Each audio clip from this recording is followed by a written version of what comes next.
اهلا بكم اخواني اخواتي. اليوم غادي نغوصوا في واحد من اكثر الملفات اللي هزات الراي العام، قضيه فيها الغدر، الحسد ودموع الرجال. اليوم غادي نكشفوا الستار على معطيات صادمه خرجت من قلب هواتف المشتبه فيهم، ومستجدات خلات الفرقه الوطنيه القضائيه تقلب الطاوله على الجنات اللي كان يسحب لهم انهم فلتوا بالغنيمه. وبطبيعة الحال في قراءة جديدة الملف مول الطاكسي اللي هز مدينة الدار البيضاء. الحكاية بدات بطاكسي حمراء مهجورة، ولكن اللي لقاو رجال الامن الداخل كان كفيل باش يحرك اعلى السلطات القضائيه. جثه ديال مول الطاكسي اللي كان معروف بالطيبه ديالو لقاوها وعليها اثار ديال العنف وجروح كتاكد ان الوفاه ماشي طبيعيه. ومن هنا بدات الفرقه الوطنيه الخدمه ديالها، والهدف واحد: شكون اللي يقدر يغدر بصديق المهنه. رجال الفرقه الوطنيه وبذكاء كبير مشاو نيشان لهاتف الزوجه ديال الضحيه، وهنا كانت الصدمه. لقاو كونفرساسيون، يعني محادثه في الواتساب بينها وبين راجلها قبل ما يموت. الضحيه كان كيعاود لمرته بمراره على واحد الميكانيكي كان كيعتبره خوه وصاحبه، ولكن هذا الاخير غدروا في الخدمه وخرج ليه على الطوموبيل ديالو. هذا الميكانيكي هو اللي غادي يولي المتهم الاول في القضيه، والغيره والحسد كانوا هما المحرك الاساسي ديال هاد الجريمه النكراء. الميكانيكي ما كانش بوحده،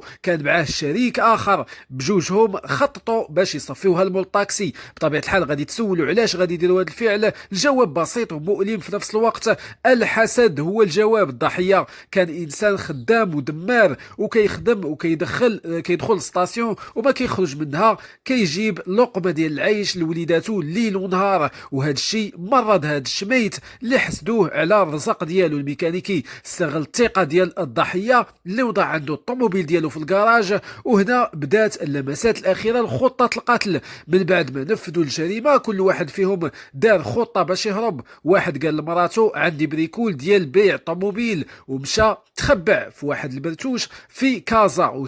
والثاني شد الكار وطار لمدينة وجدة باش يبان أنه بعيد على الشبهة. الصدمة هي أنهم طرطقوا، يعني دمروا خربوا البطاقات الهواتفية القديمة ديالهم، وشراو نمرة جديدة باش يقطعوا أي خيط كيوصل لرجال الأمن. كان يسحب لهم أن الذكاء ديالهم غادي يغلب الخبرة ديال الفرقة الوطنية، ولكن ما كاينش شي جريمة كاملة.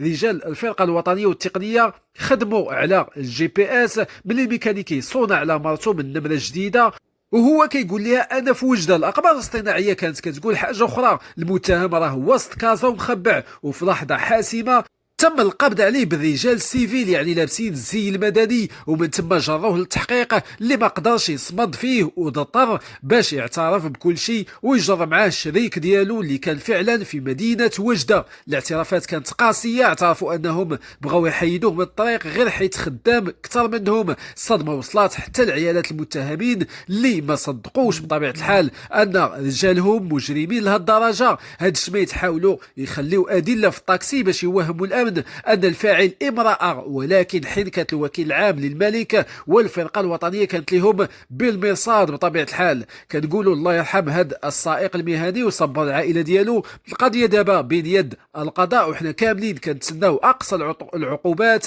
لهذا مساخط الوالدين وهذا الشميت اللي غدروا بالخبز والملح وديك العلاقة الزوينة اللي كانت بينهم وبين هذا السيد اللي معروف بالطيبوبة ديالو. هذا كان هو الختام اخواني اخواتي. خليوا لينا دعوه بالرحمه لهذا المسكين في التعاليق، وما تنساوش تبارطاجيو هذا الفيديو باش كل شيء يعرف باللي الظلم ظلمات يوم القيامه. شكرا لكم على المتابعه، والسلام عليكم ورحمه الله.